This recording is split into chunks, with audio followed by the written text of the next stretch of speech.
एका माणसाच्या चुकीमुळे पूर्ण ज्योतिषशास्त्र खोटं ठरू शकतं का? की आपल्याला काहीतरी वेगळंच दाखवलं जातंय? सर्वांना नमस्कार, मी ॲस्ट्रो तृप्ती. आज आपण एका अशा विषयावर बोलणार आहोत, ज्यामुळे सध्या संपूर्ण महाराष्ट्रात या विषयाची मोठी चर्चा सुरू आहे आणि तो विषय म्हणजे नाशिकमधील अशोक खरात प्रकरण. रोज नवीन व्हिडिओ, रोज नवीन खुलासे आणि त्याचबरोबर लोकांच्या मनात निर्माण होणारा एक मोठा संभ्रम. खरंच काय चाललंय आणि आपण काय समजून घ्यायला हवं? सर्वात आधी एक गोष्ट अगदी स्पष्ट समजून घ्या. जर एखाद्या व्यक्तीने चुकीचं वर्तन केलं, अनैतिक कृत्य केलं, महिलांचं शोषण केलं, तर तो कितीही मोठा असला तरी त्याला शिक्षा ही झालीच पाहिजे.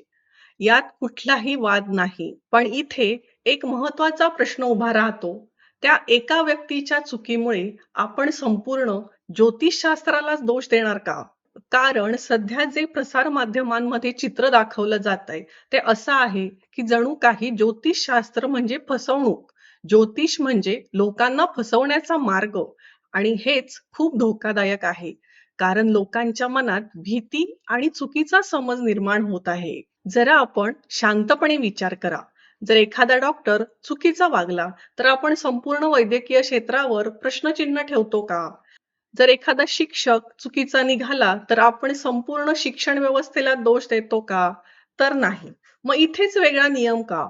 ज्योतिषशास्त्र हे हजारो वर्षापासून चालत आलेलं शास्त्र आहे. ग्रह, नक्षत्र, त्यांचे परिणाम आणि त्यावर आधारित जीवनातील मार्गदर्शन हे एक विज्ञान आहे. एक व्यवस्थित नियमावर आधारित आहे. ज्योतिष म्हणजे भविष्य सांगण्याचा खेळ नाही, तर संभाव्यता समजून घेण्याचं एक साधन आहे. खरे ज्योतिषी काय सांगतात? तर ते तुम्हाला घाबरवत नाहीत. ते तुम्हाला समजावतात. ते तुमच्यावर कधीही दबाव आणत नाहीत. ते कोणतंही तुमचं शोषण करत नाहीत. उलट तुम्हाला योग्य दिशा देतात. जीवन जगण्याचा योग्य मार्ग दाखवतात.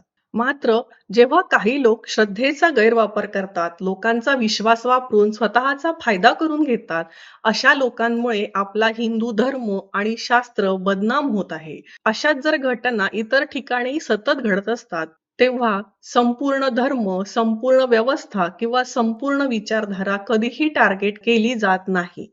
पण जेव्हा विषय ज्योतिषशास्त्र किंवा हिंदू धर्मांच्या परंपरांचा येतो, तेव्हा लगेच संपूर्ण गोष्टीवर प्रश्न उपस्थित होतात.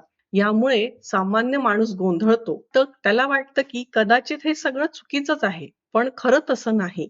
मी स्वतः एक ज्योतिष अभ्यासक आहे, म्हणून तुम्हाला अगदी स्पष्ट सांगते. खरे ज्योतिषी कधीही तुम्हाला घाबरवत नाही. हे नाही केलं तर वाईट होईल असं सांगणार नाहीत.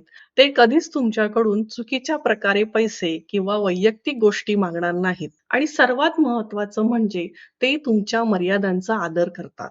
जर कोणी असं विकृत कृत्य करत असेल, तर तो ज्योतिषी नाहीच. तो फक्त लोकांचा फायदा घेणारा विकृत मनुष्य आहे.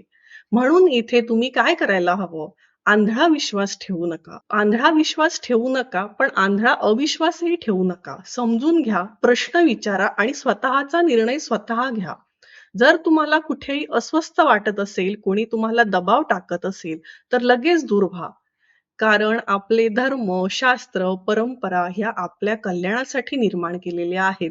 कुठलीही आपल्या धर्मशास्त्रातील रूढी, परंपरा ह्या आपल्याला जबरदस्ती नाहीत, तर ह्या आपल्या कल्याणासाठी आहेत. पण याच्यामध्ये एक गोष्ट अशी आहे, की आपल्यामध्ये धर्म शिक्षण, हिंदू धर्माचं शिक्षण मिळत नाही. आपण योग्य प्रकारे धर्माचं शिक्षण घेतलं, तर नक्की याही ज्या आपल्या मिसअंडरस्टँडिंग जे आपल्यामध्ये होत असतात, त्याही कमी होतील. माझा संपूर्ण आपल्या प्रशासकीय यंत्रणा, देशाच्या यंत्रणा याच्यावर 100% विश्वास आहे. माझी शासनाकडे एक मागणी आहे या व्हिडिओच्या माध्यमातून, की आपल्या हिंदू धर्माचं जे धर्मशिक्षण आहे, प्रत्येक शालेय अभ्यासक्रमात घेतलं जावं, जेणेकरून आपल्या धर्माविषयी जो अपप्रचार होतो, तो होणार नाही. सगळीच लोकं सजग होतील. जर तुम्हाला कुठेही अस्वस्थ वाटत असेल, कोणी तुम्हाला दबाव टाकत असेल, तर लगेच दूर व्हा. कारण खरी विद्या कधीच जबरदस्ती करत नाही. शेवटी इतकंच सांगते, अशोक खरात प्रकरणाचं सत्य बाहेर येईल, दोषींना शिक्षा होईल. पण आपण सर्वांनी एक गोष्ट विसरू नये, की आपण या देशाचे नागरिक आहोत. आपण समाज ऋणाचा भाग आहोत. त्याच्यामुळे एका व्यक्तीच्या चुकीमुळे संपूर्ण शास्त्राला दोष देणं हेही चुकीचं आहे. जागरूक राहा, पण विचार करून निर्णय घ्या. आणि योग्य आणि खऱ्या ज्ञानाला ओळखा. जर तुम्हाला हा विषय समजला असेल आणि खरं काय आहे हे लोकांपर्यंत पोहोचावं असं वाटत असेल, तर हा व्हिडिओ नक्की शेअर करा आणि अशाच सोप्या आणि प्रामाणिक मार्गदर्शनासाठी चॅनलला नक्की सबस्क्राईब करा. धन्यवाद.